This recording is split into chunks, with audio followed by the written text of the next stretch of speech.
Hi friends, how are you all? ఈరోజు మనం తాటి రొట్టె చేసుకుంటున్నామండి. తమ్నేల్లో చూసారు కదా.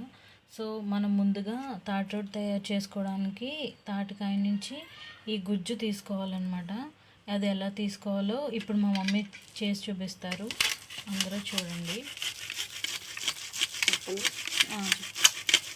ఎందుకంటే తాటికాయలు ఇలాగా చెక్కల కింద ఉంటాయండి. ఇవి ఇలా తీసేసుకుని ఇలా తీసుకుని లైట్గా నీళ్ళు చల్లుకుని నానబెట్టుకోవాలండి. గుజ్జు బాగా వస్తుంది. ఆ తర్వాత మనం ఏదన్నా జల్లెడితో కానీ ఇలాంటిది ఏదన్నా ఉంటే దీంతో కానీ ఇలా ఏ టెంకాయ ఇలా వాసన అంతా కిందకి తీసుకున్నట్టయితే ఇలా కిందకి వచ్చేస్తుందండి. ఇదంతా తీసుకుని చూసారు కదండి.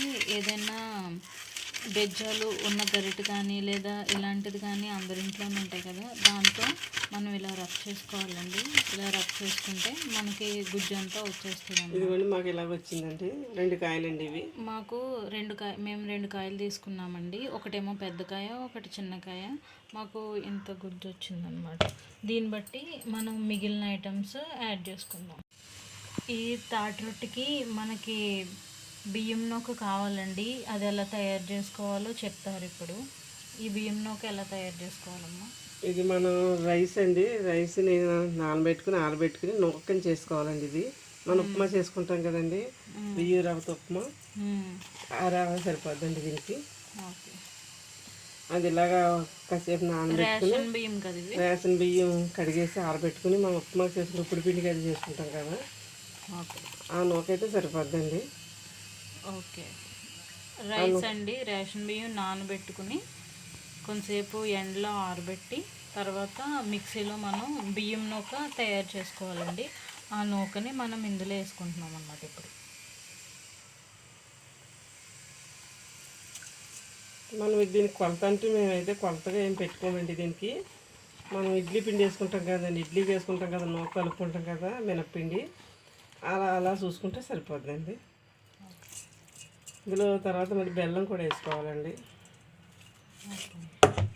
ఇది ఇంతని కాకుండా మనం కొలత ప్రకారం వేసుకోవాలి. కొలత మనకి ఇది నూక సరిపోయిందని ఎలా తెలుస్తుంది మనకి? వచ్చి మనం ఇడ్లీ వేసుకుంటాం కదా అని ఇడ్లీలాగే వేసుకోవాలండి.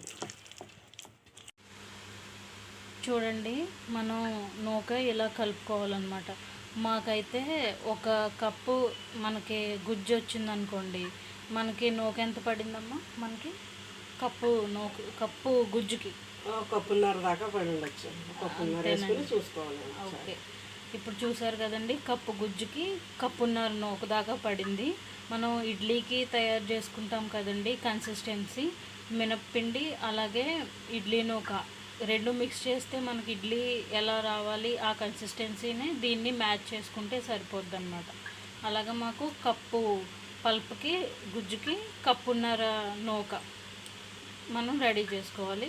ఆ 2 మిక్స్ చేసాం అనమాట. ఇప్పుడు మనం ఇందులో బెల్లం మిక్స్ చేస్తాం. బెల్లాన్ని కొలత అంటూ ఏం లేదండి. మనం తీపిని చూసుకుని వేసుకోవడం. మనం బాగా తీయగా తింటారు కదండి కొంతమంది రొట్టి, తీపి ఎక్కువ వేసుకోవచ్చు. కొంచెం తక్కువ తినాలనుకున్నాం తక్కువ వేసుకోవచ్చు అండి. బెల్లం కోరుకుని వేసుకోవాలి. అలాగే తాటికాయ స్వీట్నెస్ని బట్టి కూడా మనం అడ్జస్ట్ చేసుకోవాలి. కొంచెం వేసి కలుపుతున్నానండి. సరిపోతే మళ్ళీ కొంచెం వేస్తాను. స్వీట్నెస్ ఇంకా మనం అడ్జస్ట్ చేసుకోవాలండి, అంతే. ఇది మనం ఈరోజు స్టవ్ మీద చేయబోతున్నామండి. చాలామంది కట్టెల పొయ్యి మీద చేస్తారు. ఇప్పుడు అవేమీ అవైలబుల్గా ఉండట్లేదు కదా సిటీస్లో, టౌన్స్లో, ఎక్కువ అపార్ట్మెంట్స్లో ఇలా ఉన్న వాళ్ళకి అవన్నీ చాలా కష్టం. కాబట్టి ఈరోజు మనం స్టవ్ మీదే చేసుకుంటున్నాము. స్టవ్ మీద కూడా కట్టెల పొయ్యి కంటే టేస్ట్గానే వస్తుంది కదమ్మా. అది కూడా బాగా పెద్ద మంట కాకుండా చిన్న చిన్న మంటలను చూసుకుంటూ కాల్చుకోవాలండి. ఓకే, జాగ్రత్తగా చూసుకుని కాల్చుకోవాలి. అది కూడా బాగా వస్తుందండి. ఇలా కూడా చేసుకున్నా బాగా వస్తుంది. చాలామంది ట్రై చేయరు ఇలాగా. మీకు తాటికాయలు దొరికితే మాత్రం డెఫినెట్గా ట్రై చేయండి.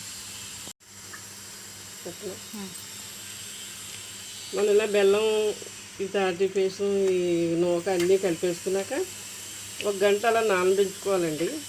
నానబెట్టుకుని అప్పుడు పెట్టేసుకుంటే బాగుంటుందండి. నూక అది నానుతుంది, బాగుంటుంది. 1 గంటలో నానబెట్టుకోవాలండి. ఈ 3 ఇంగ్రీడియంట్స్ కదా, ఇంకేం అక్కర్లేదు? ఇంకేం అక్కర్లేదు. ఓకే. ఇంకేం అక్కర్లేదండి, చాలా హెల్తీగా ఉంది. ఈ ఐటెం కూడా నాకు చాలా ఇష్టమైన ఐటెం అన్నమాట ఇది. సో చూడండి, ఇలాగ మనం మూడు ఐటమ్స్, తాటి గుజ్జు, అలా బియ్యం నూక, బెల్లం, అంతే.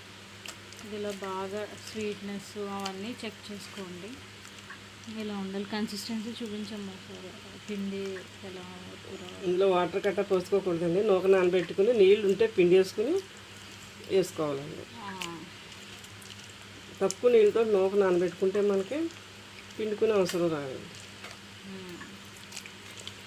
దీంట్లో నూక కలిపే ముందు అదొకసారి మనం నానబెట్టుకుని ఒక 5 నిమిషాలు అలా ఉంచి వాటర్ అంతా తీసేసి బాగా ముందు నూక ఎక్కువసేపు నానబెట్టుకుంటే ఇంక దీంట్లో నానవసరం లేదండి. నూక తక్కువగా నానబెట్టుకుని కలుపుకుంటే దీంట్లోనే నానబెట్టుకోవచ్చండి.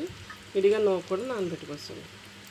ఓకే, అప్పుడు అది నానబెట్టుకుని ముందే నూక నానబెట్టేసుకుంటే ఎక్కువసేపు, ఇక్కడ ఇది నానక్కర్లేదు. మనం ఇక్కడ తక్కువసేపు నానబెట్టాం కాబట్టి పిండినే డైరెక్ట్ నానబెట్టాం.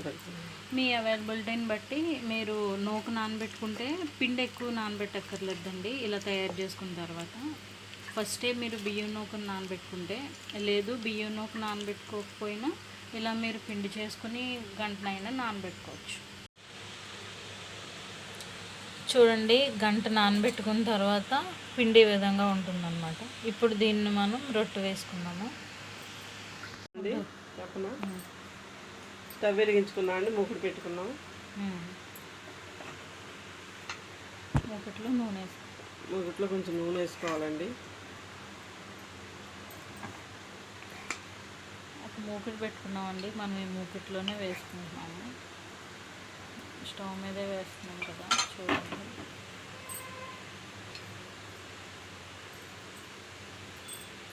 నూనె బాగా కాలిన తర్వాత మనం ఇప్పుడు రొట్టె వేసుకుంటాం కదా, అలా వేసుకోవాలి.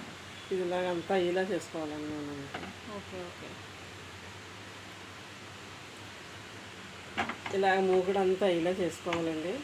ఓకే, నూనె కాగాలండి.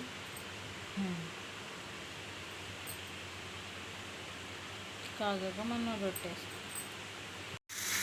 చూడండి, ఈ విధంగా మనం కలుపుకున్న పిండిని రొట్టె కింద వేసుకుంటున్నాం అన్నమాట.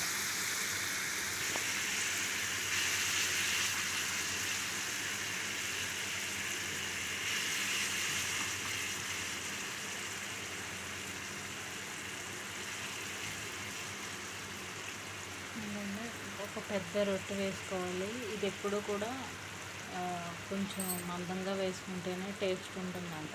కాబట్టి మనం పిండి అంతా ఒకే రొట్టె కింద వేసేసుకున్నాం అన్నమాట. మొత్తం చూస్తున్నారు కదా, అలా మూకిట్లో రొట్టె కింద వేసుకుని పెట్టుకోవాలి. ఇది ఉడకడానికి కూడా చాలా ఎక్కువ టైం పడుతుంది. అట్లీస్ట్ మనకు ఒక గంట పడుతుందాము. ఒక గంట వరకు పడుతుందండి.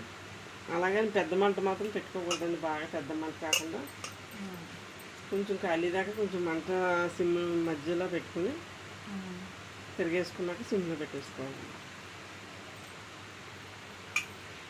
మంటను మనం అడ్జస్ట్ చేసుకుంటూ ఉండాలండి. ఫస్ట్ మనం మీడియం ఫ్లేమ్లో పెట్టాలి, అంతేనా?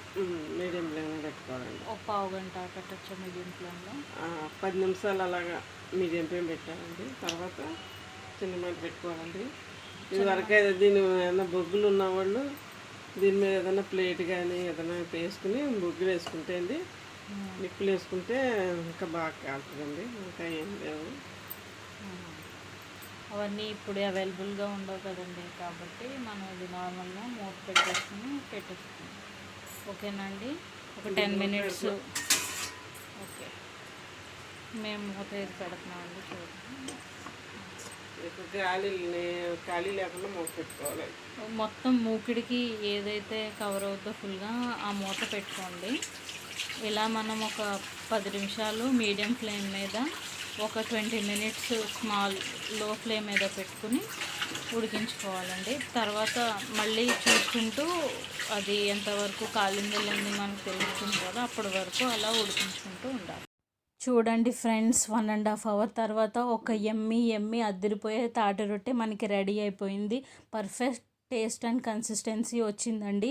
చాలా బాగుంది టేస్ట్ అయితే. డెఫినెట్గా మీకు తాటికాయలు దొరికితే కనుక ట్రై చేయండి. స్టవ్ మీద మనం ఈజీగా తయారు చేసేసుకున్నాం. ఎటువంటి కట్టెలు పొయ్యి అలాంటివి లేకపోయినా సరే మనం ఈజీగా ఈ విధంగా తయారు చేసేసుకోవచ్చు. యాక్చువల్గా సారీ అండి, నేను ఒక చిన్న క్లిప్పింగ్ మిస్ చేశాను. అదేంటంటే ఇందాక మనం తాటి రొట్టె వేసుకున్నాం కదండి, వేసుకున్న ఒక 25 మినిట్స్ మీడియం ఫ్లేమ్ మీద పెట్టుకున్న తర్వాత మేము వేరే సైడ్కి టర్న్ చేసుకున్నాము. సో అది మిస్ చేసేసాను. సో మీరైతే కనుక ముందు మీడియం ఫ్లేమ్ మీద ఒక 25 మినిట్స్ పెట్టుకుని కొంచెం కుక్ అయిన తర్వాత వేరే సైడ్కి మార్చుకుని కొంచెం గీ వేసుకుని ఒక 35 to 40 మినిట్స్ బేక్ చేసుకోండి. చాలా టేస్టీగా ఉంటుంది. ఇది మనం మధ్య మధ్యలో వెళ్ళి చూసుకుంటూ ఉండాలండి ఎలా ఉంది ఏంటి అనేది. సో ఈ కన్సిస్టెన్సీలో వస్తే మనకు బాగా కుక్ అయినట్టు చూసుకుంటూ ఉండండి. పర్ఫెక్ట్గా ఉంది టేస్ట్ అయితే.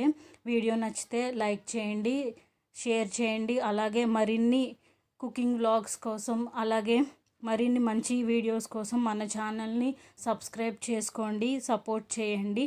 తాటి రొట్టె అయితే డెఫినెట్గా ట్రై చేయండి. ఇంకా కొన్ని స్వీట్స్ అలాగే ఇంకా కొన్నివి రాబోతున్నాయి. సో డెఫినెట్గా మన ఛానల్ని సబ్స్క్రైబ్ చేసుకోండి. Bye all.